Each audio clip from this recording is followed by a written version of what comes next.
এখন আমরা রয়েছি বুদ্ধদেবের মন্দিরের ভেতর। ভিউজটা দেখো, এটা বুদ্ধদেবের মন্দির। কেমন লাগছে সবাই একটু জানিও কমেন্টে। ভালো লাগছে না? না ওকে চিনতে পারছি না।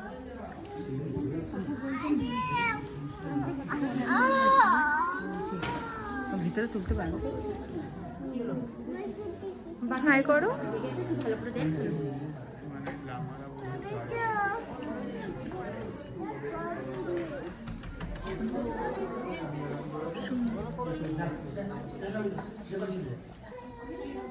বলো হাই কর। হ্যালো, হাই করে দেখি। হাই। সরি, ভিডিওটা একটু মানে হাত লেগে এমন হয়ে গেছে। সুন্দর মানে